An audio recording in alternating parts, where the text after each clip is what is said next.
변상욱 대기자. 네. 언론에 대한 비판이 계속 이어지는 모양이에요. 금요일에도 언론의 문제점 얘기를 하셨었어요. 네. 그래서 주말에 한국기자협회에서 긴급히 기자협회 간부진과 각 언론사의 기자 대표들과 해서 회의가 연일 이어졌고요. 예. 그래서 결국 한국기자협회에서 긴급하게 일단 세월호 참사 보도에 대한 가이드라인은 이렇게 내놓으니 여기에 따라달라라고 가이드라인을 내놨습니다. 급하게 하나 만들었군요. 네. 어떤 겁니까? 뭐 지금 말씀하신 것부터 얘기한다면 5번째 항목에 들어있는데 10가지 중에서 언론은 보도된 내용이 오보로 드러나면 좀 빨리 정정 보도를 하고 사과를 하라. 빨리 정정 보도 사과하라. 예, 이렇게 되어 있습니다. 예. 그다음에 또 하나 지금 몇 가지 예를 드신 것 중에 좀 관련이 있어서 먼저 설명하면 3번째 항목 보면 진도 실내체육관, 팽목항, 고려대 안산병원 등 주요 현장에서 취재 인터뷰할 때는 신중해야 하고 유가족과 실종자 가족의 입장을 충분히 배려해서 보도하라. 이렇게 되어 있습니다. 충분히 배려한 보도란 건 어떤 걸까요? 뭐 사실 어렵게 생각하면 어려운 거지만 쉽게 생각하면 인간적으로 스스로에게 정직해서 피해자와 사회의 공익을 위해서 이게 최우선이다라고 생각되는 순서대로 해야 되는 겁니다. 근데 이제 뭔가 특정 경쟁에 갑자기 이제 너무 심하게 빠져들거나 그다음에 뭐 더 흥미롭게 하려거나 더 자극적으로 해서 눈에 띄어보려거나 또는 급한데 꼭 확인을 해야 됐다고 생각하면서도 에이, 당장 일단 해보고 뭐 그렇게 틀리지는 않겠지 이런 식의 넘어가는 부정직이나 불성실한 취재가 이제 문제가 되죠. 그렇죠. 특히 재난 초기부터 일정한 시점까지 기사의 초점은 인간적인 요소들에 맞춰야 됩니다. 예를 들면 어떤 걸까요? 사상자, 실종자, 유가족, 피해 가족 이런 것들이 이제 그런 것들이죠. 근데 물질적, 금전적 피해 뭐 이런 거라든가 보험 얘기 뭐 이런 거. 아까 인터뷰에서 나왔죠. 재난청을 빨리 신설합시다. 거기에 예산을 갖다 어떻게든 투입을 해가지고 이런 거 해야 됩니다. 뭐 이런 거라든가. 그다음에 뭐 말씀하신 대로 셀카로 이렇게 좀 사진 찍어서 인증샷을 찍으려고 한다. 그거는 정말 어떻게 이해를 해야 되나요? 그 울부짖는 현장에 가서 기념사진 찍겠다는 거. 예. 이거는 재난보도 준칙에서 꼭 지켜야 될 것들입니다. 일단 어느 시점까지는 인간적인 요소에만 초점을 맞춰라라고 하는 건데 그게 잘 안 되는 거죠. 보험금 보도, 뭐 재난 영화를 소개합니다. 이런 것들 다 말이 안 되는 것들. 그 외에도 어떤 가이드라인 준칙들이 나왔습니까? 세월호 참사 보도는 신속해야 되겠지만 일단 정확해야 된다라는 게 첫 번째로 지적이 됐어요. 어떤 경우냐면 항공기가 이제 비행기가 추락했거나 배가 침몰했거나 할 때 제일 어려운 게 사고 원인을 밝히는 겁니다. 누구 책임이야? 되게 어렵습니다. 그렇죠. 긴 시간이 필요하고 책임 소재를 밝히는 건 더 복잡합니다. 특히 단독 사고가 아니고 배와 배가 충돌했다 그러면 진짜 어느 쪽이 잘못한 건지 가리기가 참 어렵습니다. 이번에도 사건 일보부터 쿵 하며 부딪히는 소리 이것 때문에 다들 암초에 부딪혔다. 다 그렇게 나갔던 거 아닙니까? 그렇죠. 이제는 급속히 항해하다가 과도하게 방향 전환했다 지금 바뀌고 있는 것도 그런 거고요. 그다음에 통계나 명단 이게 어렵습니다. 사건 초기에 실종자, 사상자의 숫자를 추측하는 거 위험합니다. 추측하는 거 위험합니다.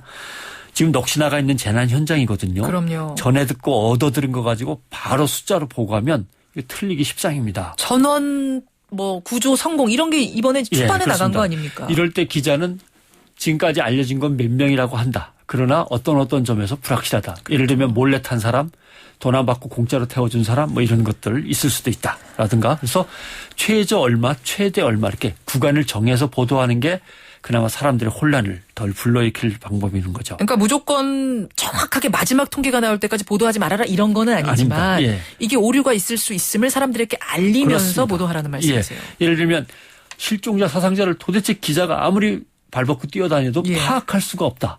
이런 경우는 어떡하냐라고 하면 그 파악할 수 없는 상황, 그 현장이 바로 기자의 취재 현장인 겁니다.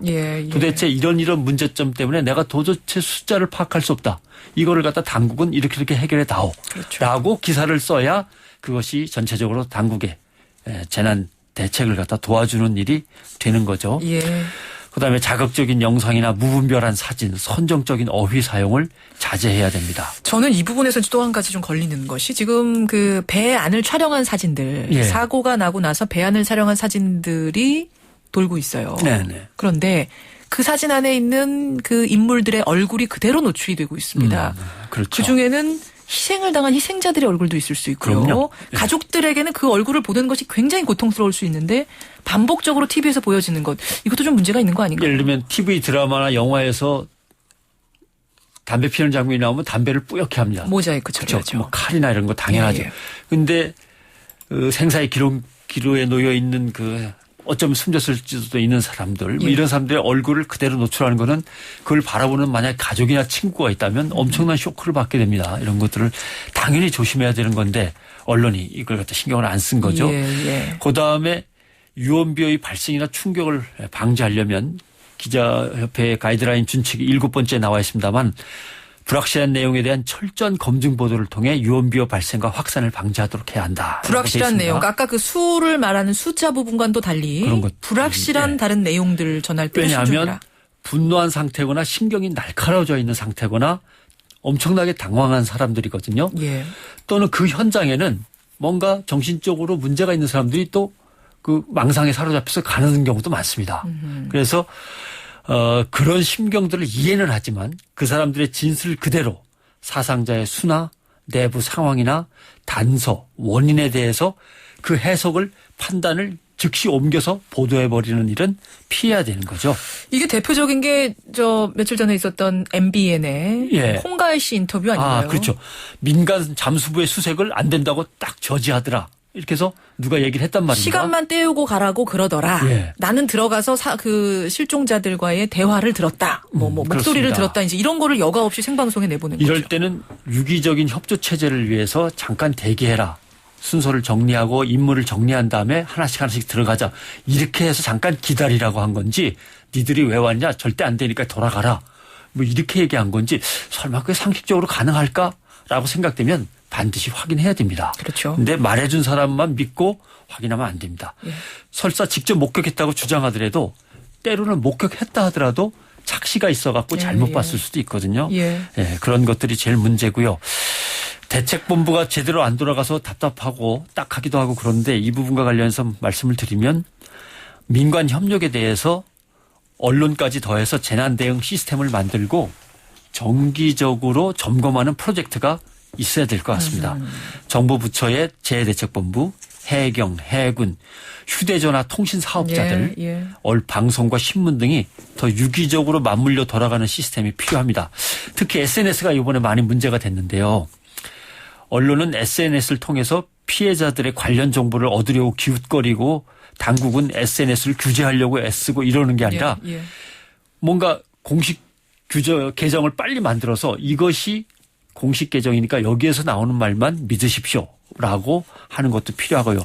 한 가지 기자 후배들한테 하나만 더 얘기한다면 기자도 취재 임무가 끝나면 좀 울어야 됩니다. 왜냐하면 끔찍한 사건 현장에서 뭔가 객관성을 유지하려고 하다 보면은 자기도 모르게 자기 심리적인 방어망을 구축하거든요. 그럴 수 있네요. 이 방어망이 굳어지면요.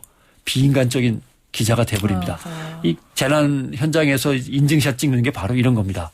그런 걸 갖다가 걷어내고 기자도 울 때는 또 울어야 됩니다. 그 사이에 사망자가 또 늘었습니다. 64명으로 사망자 숫자가 늘었습니다. 지금 이제 희생자들의 시신이 계속 발굴이 되고 있는 상황인가 봅니다. 그런가 하면은 민간 잠수사죠. 이종인 씨가 다이빙배를 싣고 간다 이런 얘기가 이제 어젯밤부터 소식이 계속 전해졌는데 현장에 도착을 했답니다. 그런데 다이빙벨이 들어가지는 못하고 있는 상황이라는 이런 내용이 보도가 되고 있습니다. 변상욱 대기자 여기까지 듣겠습니다. 수고하셨습니다. 고맙습니다.